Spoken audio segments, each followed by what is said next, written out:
अयोध्या अधिवक्ता संघ के वरिष्ठ सिविल के अधिवक्ता एवं एल्डर्स कमेटी के पूर्व अध्यक्ष श्रवण कुमार मिश्र 78 वर्ष का लखनऊ के एक अस्पताल में निधन हो गया।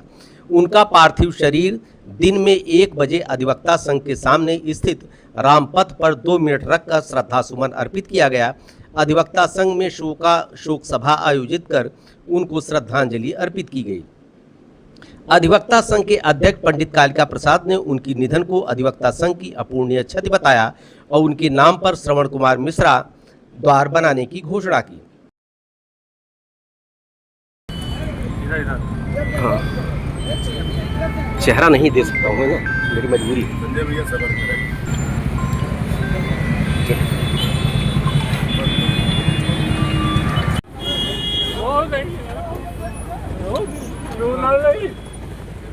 खोलो खोलो, ए भैया संजय भैया खोल दे। संजय भैया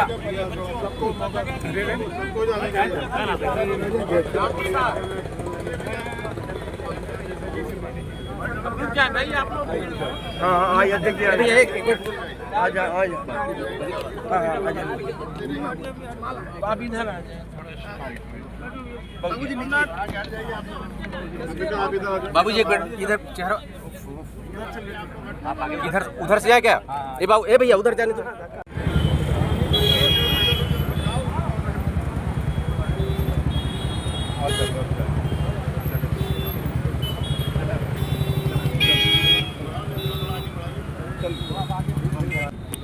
बंद कर दो, बंद आगे जाके बंद कर।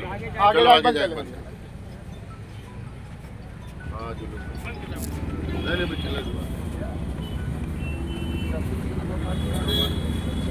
हमारे इस अधिवक्ता संघ के वयोवृद्ध और बहुत ही वरिष्ठ अधिवक्ता जो कि हर क्षेत्र में माहिर, आज उनका निधन हो गया है।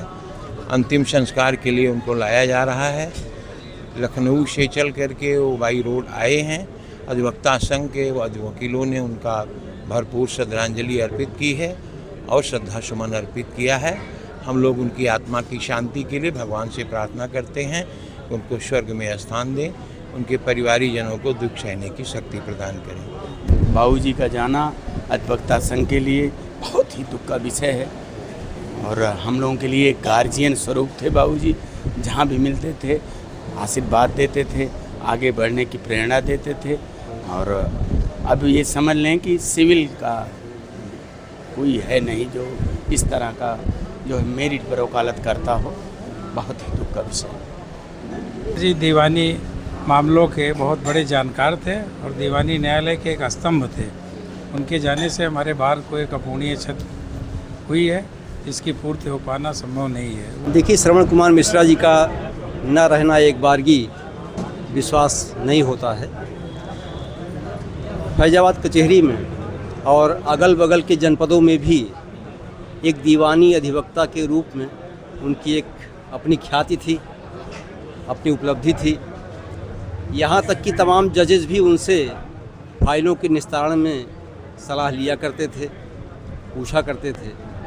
और जूनियर्स के लिए तो वरदान थे वो, क्योंकि जूनियर्स जब भी, मैं स्वयं एक जूनियर के रूप में जब मैं उनसे प्रश्न पूछता था तो वो पूरी फाइल का ओवरहालिंग कर डालते थे और इस तरह से उसको सारी चीज़ों को बताया करते थे जिससे भविष्य में आने वाले जो प्रश्न हैं उस फाइल के संदर्भ में वो सब भी उसका समाधान हो जाए और कहीं से हाच-पाच की स्थिति न रह जाए। और चैरिटेबल एंड एंडोमेंट एक्ट के वो विशेषज्ञ थे। आसपास के ज़िलों में वो विशेषज्ञ नहीं मिलेंगे आपको। यहाँ तक कि हाई कोर्ट के जजेस भी उनसे सलाह लिया करते थे। कभी कभी मेरी उपस्थिति में फ़ोन आए हैं उनके पास और मैंने सुना है कि इस तरह की बात किया। किलो में एक शिरोमणि थे फैजाबाद के, जिनका व्यक्तित्व कृतित्व वो उनके घर से लेकर तखत से लेकर न्यायालय तक ही हमेशा झलकता रहता था। और जिस प्रकार से न्यायालय में सिविल के वादों में और सिविल के अन्य संबंधित मुकदमों में अपीयरेंस उनका आता था और जैसे बहस करते थे, रूलिंग्स देते थे, जिरह में जैसे बातें करते थे, उस प्रकार के ऐसे अधिवक्ताओं का फैजाबाद बार एसोसिएशन में अभाव हो चुका है। बहुत दुख की बात है। हमारे कचहरी के सबसे वरिष्ठ अधिवक्ता और सिविल के जाने माने अधिवक्ता, यूँ मान लीजिए कि कचहरी की अपूर्णीय क्षति है, इसकी कोई क्षतिपूर्ति नहीं हो सकती। बाबूजी बहुत ही अच्छे अधिवक्ता थे। हम लोग कभी जाते थे कोई जानकारी करने तो बाबूजी तुरंत बताते थे और सही राय देते थे। बाबू श्रवण कुमार मिश्रा जी बहुत ही अच्छे सिविल के बहुत अच्छे लॉयर थे और इतने हंसमुख थे कि क्या बताएं। उनका व्यवहार बहुत ही उच्च कोटि का था। बाबूजी हमेशा यहीं बैठे रहते थे। हम लोग जब भी मिलते थे अच्छी अच्छी सलाह देते थे। संघ के प्रति हमेशा अच्छी सोच रखते थे। कोई भी बात कहीं भी कहना होता था तो उसको बराबर बताते थे कि ये चीज़ सही है, ये चीज़ गलत है। और क्या बताएं, उनको तो देख करके हम लोग यही देखते थे, उधर जो है किनारे बीच में बैठे रहते थे। बाबूजी को हम लोग देखते थे बराबर। जब भी कोई बात होती थी तो आकर के हमसे भी बराबर बाबूजी कंसल्ट करते थे। हम लोग आपस में बात भी करते थे कि बाबूजी क्या अच्छा है क्या बुरा है, बराबर सलाह देते थे। बाबूजी लंच में कम से कम 10-15 वकीलों को लेकर जाते थे। हम लोग देखते भी थे, बड़ा अच्छा लगता था कि बाबूजी कम से कम लंच में 10-15 वकीलों के साथ बातचीत कर रहे हैं और चाय पानी कर रहे हैं। बहुत ही अच्छा लगता था। उनका एक बैग जाना और सुन करके इतनी तकलीफ़ हुई, क्या बताया जाए। बहुत दुख है। अब लेकिन अध्यक्ष जी ने घोषणा किया है कि बाबूजी के नाम से एक द्वार यहीं बनवाया जाएगा। वो 10-12 दिन के अंदर जो है कंप्लीट हो जाएगा। जान लीजिए उनके सम्मान में अध्यक्ष जी ने जो है ये व्यवस्था दी है।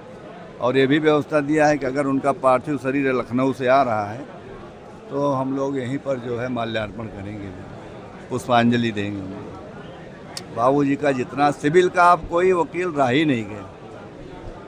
बाबूजी के जाने के बाद सिविल के लॉयर समझिए कि है ही नहीं है। और सिविल के बहुत माहिर पारंगत वकील थे बाबूजी। उनका जितना भी वर्णन किया जाए बहुत कम है। हम लोग तो जब से आए हैं देखते थे।